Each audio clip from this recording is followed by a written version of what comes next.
두 번째 핫피프 주인공은 조국 비대위원장으로 이번에 복귀했잖아요. 그런데 비대위원장 조국 체제가 들어서자마자 가해자로 지목된 사람이 혐의를 전면 부인하고 나서서 논란입니다. 김보엽 전 조국 혁신단 수석 대변인 성비 가해자 중 한 명으로 지목됐습니다. 노래방 성추행 의혹.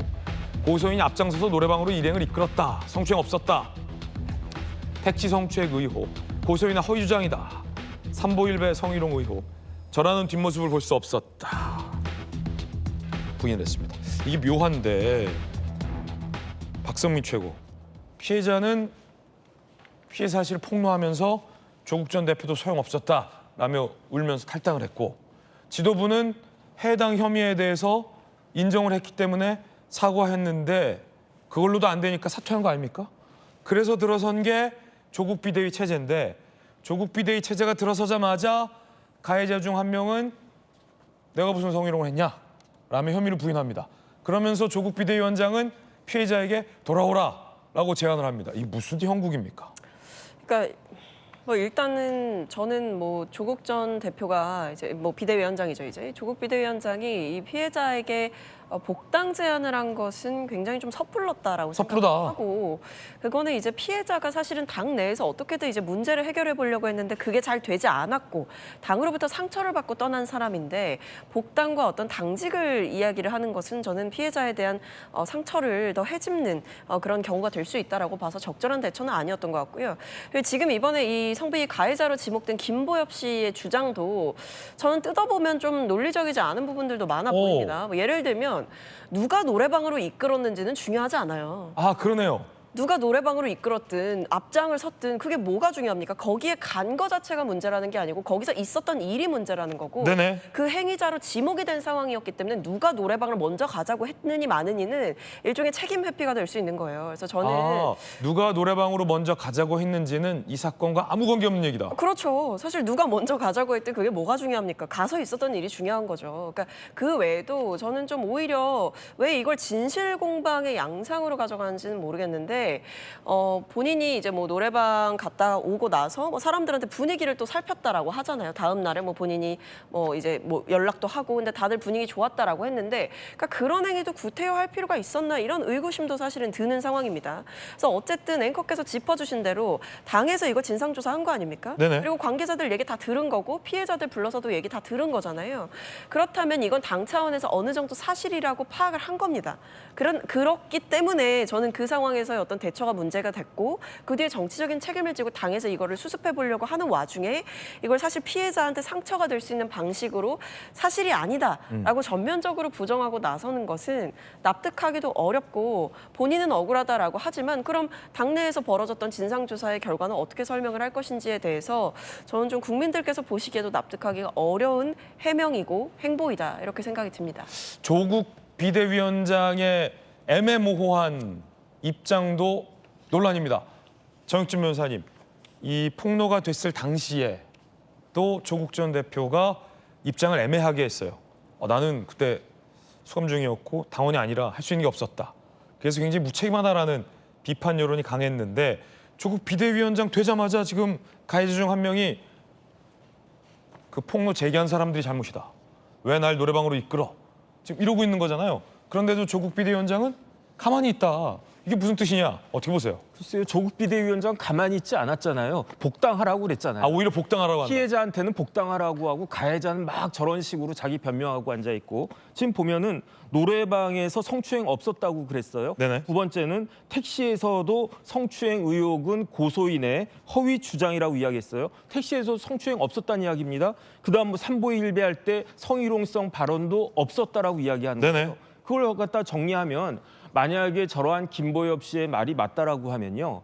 그 강미정 씨는 연기하는 거 아니겠습니까? 그런데 저런 연기를 할 필요가 있겠습니까? 그런데 조금 전에 그 박최고 의원 그 말씀하셨던 것처럼 그 여기서 왜 김보엽 씨는 그 노래방 가자고 했다는 이야기를 그 강미정 씨가 먼저 했다는 이야기 여기서 할 이유가 뭐가 있겠습니까? 뭐 먼저 노래방 가자라고 했으면 나중에 뭐 성추행 당했거나 그런 일이 있어도 괜찮다는 그런 이야기, 그런 뉘앙스로 읽히지 않습니까? 예컨대 제가 빵집 갔다고 그러면 제가 다 빵값 내야 되는 겁니까? 말이 안 되는 그런 이야기를 저는 한 것 같고요. 그다음에 제일 중요한 건 뭐냐면 이러한 일들이 언제 일어났습니까? 조국 전 대표가 그 판결 확정이 된 게 작년 12월에 판결이 났었어요. 그럼 벌써 뭐 한 7, 8개월 막 그 이상이 지나갔는데 지금까지 조국 혁신당에서 뭐 하고 있길래 한 명은 계속 거짓말이라고 이야기하고 다른 한 명은 또 피해자라고 이야기하고 도대체 아직까지도 정리가 되어 있지 않은 조국 혁신당의 모습이 저 당의 지금 그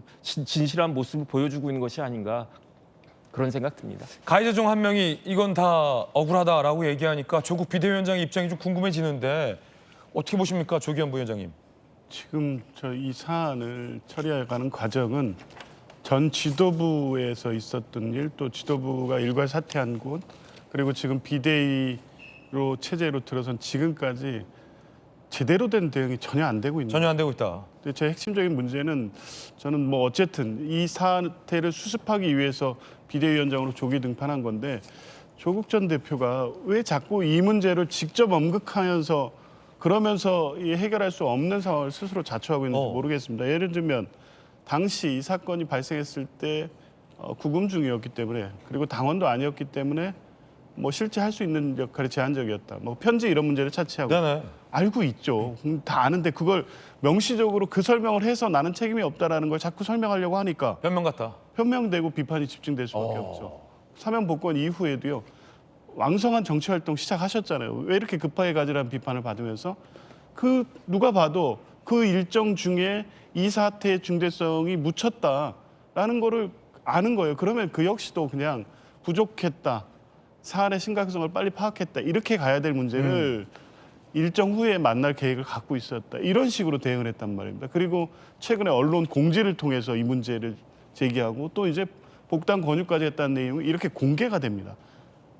이 어떤 조직의 성비 사건에서 절대 하지 말아야 될 LBC를 지금 하나하나 지금 다 밟아가고 있는 것 같아서. 그러니까 이 피해자에 대한 어떤 배려 이런 건 없고 오로지 그냥 내가 어떻게 하고 있다. 정치적으로 뭔가 이런 것만 하고 있다. 그래서 참 안타깝습니다. 그런 말씀이신 거죠? 예, 실제 전혀 납득을 못하겠다 정도는 아니고 그래도 변명의 여지가 있는 부분은 있으니 사안을 책임지고 해결하는 모습을 좀 지켜보고자 하는 입장에서 봤는데 왜 이런 식으로 사안을 끌고 가면서 네. 피해자의 목소리와 2차 피해, 추가 피해의 비판의 목소리가 피해자로부터 계속 나올 수밖에 없는 상황을 만드는지 납득하기가 좀 어렵습니다.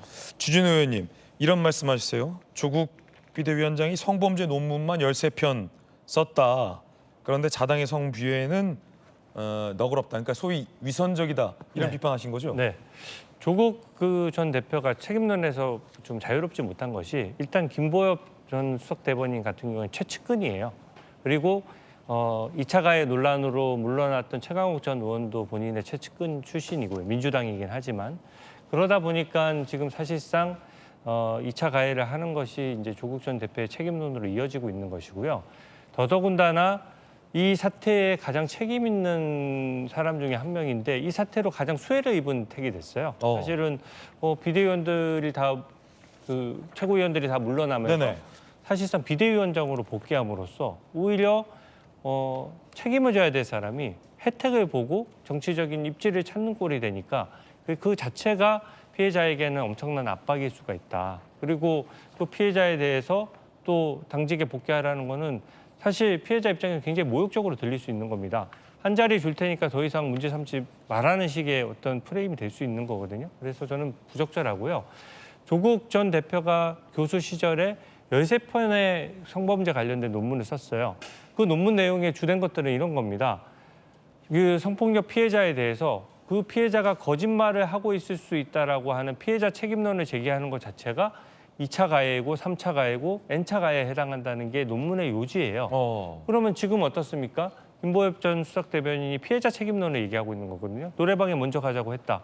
노래방에 먼저 가자라고 했다는 말도 믿기 어렵지만 그렇게 되면은 그 사이에 그 범죄는 다 정당화 되는 겁니까? 일종의 성범죄에 있어서 피해자 책임론을 제기하는 것이고 피해자가 거짓말을 했을 가능성에 대해서 본인이 수사 절차에 가서 수사기관에서 진술하는 거는 그 본인의 자유겠지만 그것을 공개된 발언으로서 정치적인 싸움을 이어가는 거는 그 자체가 공개 발언으로서 피해자가 거짓말할 수 있다는 말 자체가 그 2차 가해거든요. 그래서 지금 조국 혁신당의 모든 액션과 행동들이 전 조기현 부위원장님이 지적하셨다시피 이게 지금 모든 게 그 성범죄에 대응에 있어서의 ABC도 못 지키고 있다. 저도 그렇게 생각합니다. 네. 자, 패널들의 의견 전해드렸습니다.